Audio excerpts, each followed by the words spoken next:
live to retired U.S. Admiral Mark Montgomery from the Foundation for Defence of Democracies. Mark Montgomery, thanks indeed for joining us. This is the second time President Biden has met Pacific Island leaders in just over a year. Is it about a charm offensive, a strategic outreach? What value do you put on these partnerships?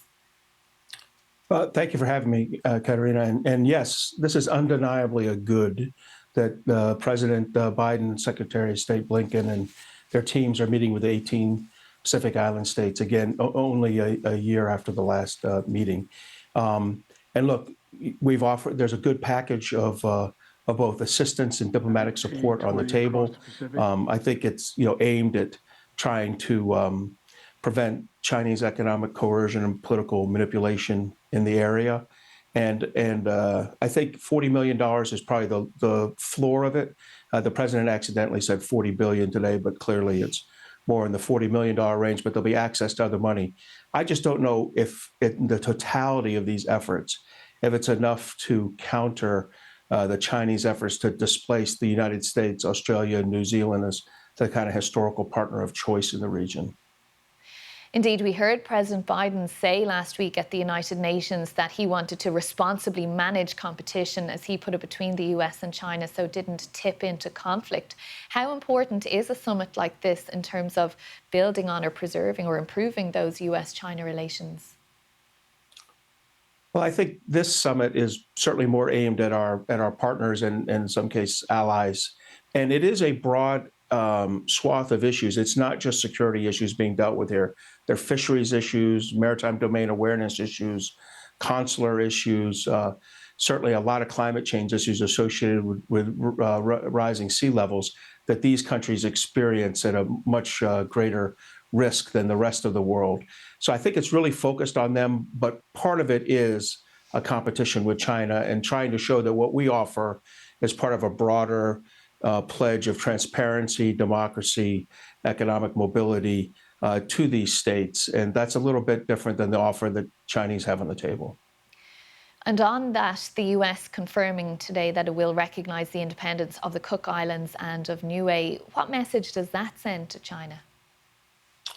I think we're trying to make very clear that for these states in a free association, these two are with New Zealand, there's three with the United States, Palau, Micronesia, and the Marshall Islands, that we have a deep level of support for them.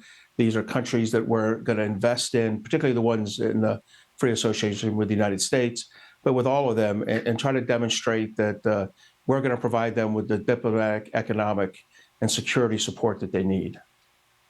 And on that effort to, if you want to use that phrase, win hearts and minds, the Solomon Islands did not send its prime minister, something the Biden administration said it was disappointed by.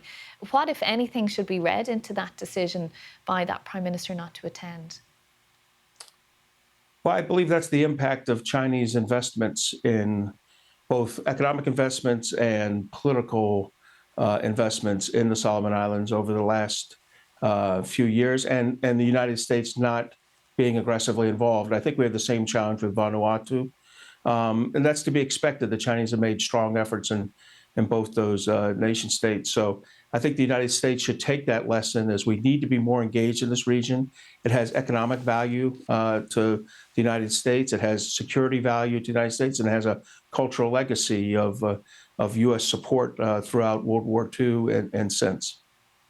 And what's your assessment of the stability in the South China Sea? We saw the Philippines say it had removed a floating barrier installed by China to block Filipino fishing boats entering a contested area.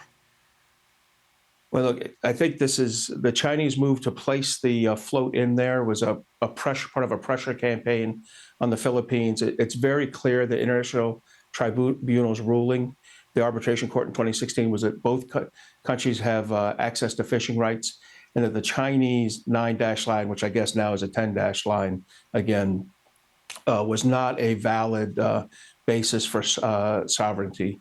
And the United States needs to be strong on this. We need to pick up and reinforce the 2020 statements that Secretary Pompeo had, making clear that we don't recognize these illegitimate moves by China in the South China Sea in the same way we don't recognize the illegitimate moves by Russia and Crimea and eastern Ukraine. I think the United States needs to be very clear about that. support our Filipino ally, both at Scarborough Shoal, where this took place, but also at Second Thomas Shoal, where the Philippines are also being pressured by the Chinese in a relentless campaign. Okay. Retired US Admiral Mark Montgomery, thanks so much for joining us on BBC News.